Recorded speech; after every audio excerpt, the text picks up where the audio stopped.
At the moment I feel angry and I feel frustrated. And I think, like many people in the United Kingdom, I also feel that I've been lied to and that I've been led around by the nose. It's barely been 2 days since we have voted to leave the European Union, and already we're looking at political leaders and politicians scrambling around trying to backtrack on the promises that they've made in the lead up to the referendum.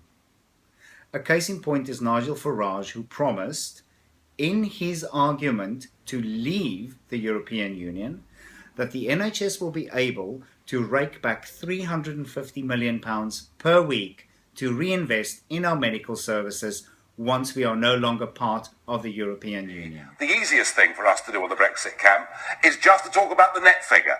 And the net figure is £34 million every single day, £10 billion a year.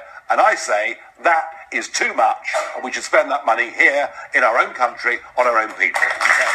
But Mr. Farage is not the only Leave campaigner that made this promise. And if we vote Leave on June the 23rd, we can take back control of £350 million a week and spend on our priorities here in this country, including on the National Health Service. We can take back control. Within hours after the result of the referendum was announced, Nigel Farage said the following on television. The £350 million a week we send to the EU, which we will no longer send to the EU, can you guarantee that's going to go to the NHS?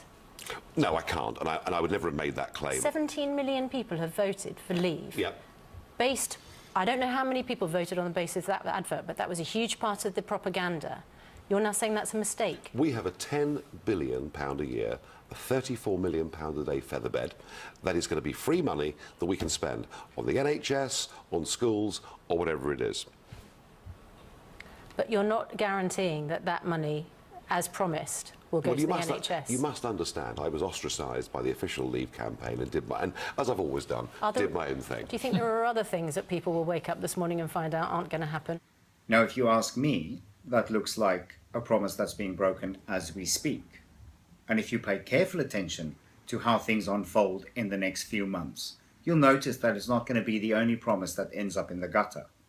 There you go. Let's give our NHS the £350 million the EU takes every week. That's pretty explicit. No ifs, no buts. That's what we're going to do. Yeah, and that's down to the government as to what proportion they want to do of that completely themselves. But the point that everybody should bear in mind is that money which goes to the European Union, that comes back, that money now is able to be spent on a priority like the NHS, but others that where there are already commitments made, they'll be done. $350 million. That is a promise broken. Well, it's not a promise broken. I never said that during the course of the election. What I said was we would be able to spend the lion's share. On the side of the bus. Yeah, but no, this is not about whether you voted to stay in the EU or whether you have voted to regain control of Britain. That decision has been made, but we can't change that. This is about what is happening next. Who's going to take care of us? Because at this rate, it looks as if all we're seeing so far are broken promises. If you want to stay up to date with this story and other health issues, please follow us at thedailyhealth.co.uk or join us on Facebook at The Daily Health Online. Thank you.